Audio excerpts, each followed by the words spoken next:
ନମସ୍କାର ଦର୍ଶକ ବନ୍ଧୁ, ଆଜି ହେଉଛି 25 ସେପ୍ଟେମ୍ବର 2025। ଚାଲନ୍ତୁ ଜାଣିବା ଆଜିର ରାଶିଫଳ ବିଷୟରେ। ଆଜିର ପ୍ରଥମ ରାଶି ମେଷ ରାଶି। ଆପଣଙ୍କୁ ଆପଣଙ୍କ ଭାଗ୍ୟର ପୁରା ସାଥ ମିଳିବ ଏବଂ କାର୍ଯ୍ୟସ୍ଥଳରେ ଅଟକି ରହିଥିବା କାମ ସମ୍ପୂର୍ଣ୍ଣ ହେବ। ସମ୍ପର୍କରେ ମନୋମାଳିନ୍ୟ ବଢ଼ିପାରେ, ତେଣୁ ଯେକୌଣସି ନିଷ୍ପତ୍ତି ଭାବିଚିନ୍ତି ନିଅନ୍ତୁ। ସ୍ୱାସ୍ଥ୍ୟ ପ୍ରତି ସଚେତନ ରୁହନ୍ତୁ। ବୃଷ ରାଶି। କାମରେ ବ୍ୟସ୍ତତା ରହିବ, କିନ୍ତୁ ଅସମ୍ପୂର୍ଣ୍ଣ କାମ ଯୋଗୁଁ ଟିକିଏ ଦୁଃଖ ଅନୁଭବ ହୋଇପାରେ। ନିଜର କ୍ଷମତା ଏବଂ ଆଶା ମଧ୍ୟରେ ସନ୍ତୁଳନ ରଖିବା ଜରୁରୀ। ଆପଣଙ୍କ ପାର୍ଟନରଙ୍କ ସହ ଖୋଲାଖୋଲି ଭାବରେ କଥା ହୁଅନ୍ତୁ। ଏହା ଫଳରେ ଆପଣଙ୍କ ଦିନଟି ଭଲ ରହିବ। ମିଥୁନ ରାଶି। ଆପଣଙ୍କ ସୃଜନଶୀଳତା କାର୍ଯ୍ୟକ୍ଷେତ୍ରରେ ଏକ ନୂଆ ପରିଚୟ ସୃଷ୍ଟି କରିବ। ଉଚ୍ଚଶିକ୍ଷା ପାଇଁ କରାଯାଇଥିବା ପ୍ରୟାସ ସଫଳ ହେବ। ଆପଣଙ୍କ ପାର୍ଟନରଙ୍କ ଦ୍ୱାରା ଲୁଚାଯାଇଥିବା କଥାରୁ ଆପଣ ଦୁଃଖୀ ହୋଇପାରନ୍ତି। କାନ୍ଧରେ ଯନ୍ତ୍ରଣା ଅନୁଭବ ହୋଇପାରେ। କର୍କଟ ରାଶି। କଠିନ ପରିଶ୍ରମ ଏବଂ ଧୈର୍ଯ୍ୟ ସହିତ ଆପଣ ଅସୁବିଧାକୁ ସାମ୍ନା କରିବେ ଏବଂ ନିଜର ଲକ୍ଷ୍ୟ ହାସଲ କରିବେ। ସମ୍ପର୍କକୁ ମଜବୁତ କରିବାର ଅନେକ ସୁଯୋଗ ମିଳିବ। ଭାବନାକୁ ନିୟନ୍ତ୍ରଣରେ ରଖିବାକୁ ଚେଷ୍ଟା କରନ୍ତୁ। ସିଂହ ରାଶି। ବ୍ୟବସାୟ ଏବଂ କ୍ୟାରିୟର ପାଇଁ ଦିନଟି ଭଲ ରହିବ, କିନ୍ତୁ ଗୁରୁତ୍ୱପୂର୍ଣ୍ଣ ନିଷ୍ପତ୍ତି ନେବାବେଳେ ସାବଧାନ ରୁହନ୍ତୁ। ପରିବାର ସାମଞ୍ଜସ୍ୟ ଏବଂ ସୁଖର ମୁହୂର୍ତ୍ତ ରହିବ। ସ୍ୱାସ୍ଥ୍ୟର ଯତ୍ନ ନିଅନ୍ତୁ। କନ୍ୟା ରାଶି। ଅଟକି ରହିଥିବା କାମ ସମ୍ପୂର୍ଣ୍ଣ ହେବ।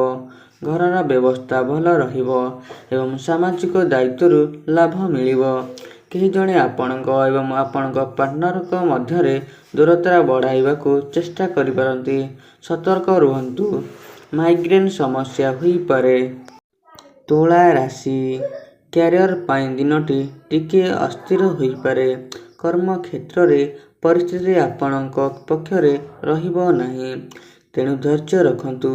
ପରିବାରରେ ଆପଣଙ୍କ କଥାକୁ ଗୁରୁତ୍ୱ ଦିଆଯିବ ଏବଂ ଖୁସିର ବାତାବରଣ ରହିବ। ବିଛା ରାଶି। ଆପଣଙ୍କୁ ହଠାତ୍ ଆସୁଥିବା ଆହ୍ୱାନ ସାମନା କରିବାକୁ ପଡ଼ିପାରେ। ଧୈର୍ଯ୍ୟ ସହ ଦୀର୍ଘକାଳୀନ ସଫଳତା ଉପରେ ଧ୍ୟାନ ଦିଅନ୍ତୁ। ଅବିବାହିତ ଲୋକଙ୍କୁ ଶୁକ୍ରଙ୍କ କୃପାରୁ ନିଜ ସାଥୀ ମିଳିପାରନ୍ତି। ନିଦ ସମ୍ବନ୍ଧୀୟ ସମସ୍ୟାକୁ ଦୂର କରିବାକୁ ଚେଷ୍ଟା କରନ୍ତୁ। ଧନୁ ରାଶି। କ୍ୟାରିୟରରେ ବଡ଼ ପରିବର୍ତ୍ତନ କରିବାକୁ ବଞ୍ଚନ୍ତୁ। ସେୟାର ବଜାରରେ ନିବେଶ କରିବା ଠାରୁ ଦୂରେଇ ରୁହନ୍ତୁ। ଜୀବନସାଥୀଙ୍କ ଯୋଗୁଁ କିଛି ଚିନ୍ତା ଅନୁଭବ ହୋଇପାରେ। ଶାରୀରିକ ହାଇଡ୍ରେଟ୍ ରଖନ୍ତୁ। ମକର ରାଶି। ଆପଣଙ୍କ ଦିନଟି ଶକ୍ତି ଏବଂ ଉତ୍ସାହରେ ପରିପୂର୍ଣ୍ଣ ରହିବ, ତେବେ ଉନ୍ନତି ଆଶାଠାରୁ ଟିକିଏ ଧୀର ହୋଇପାରେ। ଯୋଜନାବଦ୍ଧ ଭାବେ କାମ କରନ୍ତୁ। ବ୍ୟକ୍ତିଗତ ସମସ୍ୟାରେ ପରିବାରର ହସ୍ତକ୍ଷେପକୁ ବୁଝିବା ଜରୁରୀ ହେବ। ଯେଉଁ ଜିନିଷ ଆପଣଙ୍କୁ ଭାବପ୍ରବଣ ଭାବରେ ଆସନ୍ତ କରେ, ତାହାଠାରୁ ଦୂରେଇ ରୁହନ୍ତୁ। କୁମ୍ଭ ରାଶି। ଏହି ଦିନଟି ଆରାମ ଏବଂ ଏକାକୀ ରହିବା ପାଇଁ ସର୍ବୋତ୍ତମ। ମାନସିକ ସ୍ୱାସ୍ଥ୍ୟ ଉପରେ ଧ୍ୟାନ ଦିଅନ୍ତୁ, ଯାହା ଫଳରେ ଆପଣ ଭବିଷ୍ୟତରେ ଭଲ ପ୍ରଦର୍ଶନ କରିପାରିବେ। ପ୍ରେମ ଏବଂ ପାରିବାରିକ ଜୀବନରେ ସୁଖର ସୁଯୋଗ ମିଳିବ। ମୀନ ରାଶି।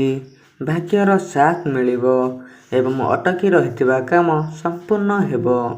ଧନ ଉପାର୍ଜନ ନୂଆ ଉପାୟ ମିଳିବ। ପ୍ରେମ ସମ୍ପର୍କରେ ଭରପୁର ରୋମାନ୍ସ ରହିବ। ଦାମ୍ପତ୍ୟ ଜୀବନରେ ଜୀବନସାଥୀଙ୍କ ଇଚ୍ଛା ପୂରଣ କରିବାକୁ ପଡ଼ିପାରେ। ଯଦି ଆପଣଙ୍କୁ ଏହି ଭିଡ଼ିଓଟି ଭଲ ଲାଗିଥାଏ, ତ ଦୟାକରି ଭିଡ଼ିଓଟିକୁ ଲାଇକ୍ କରି ଚ୍ୟାନେଲକୁ ଟିକେ ସବସ୍କ୍ରାଇବ୍ କରିଦିଅନ୍ତୁ। ଆଉ ପାଖରେ ଥିବା ବେଲ୍ ଆଇକନ୍କୁ ଦବାଇ ଦିଅନ୍ତୁ। ଏହା ଫଳରେ ଆମେ ଅପଲୋଡ଼ କରୁଥିବା ଭିଡ଼ିଓ ଆପଣଙ୍କ ପାଖରେ ଶୀଘ୍ର ପହଞ୍ଚି ପାରିବ।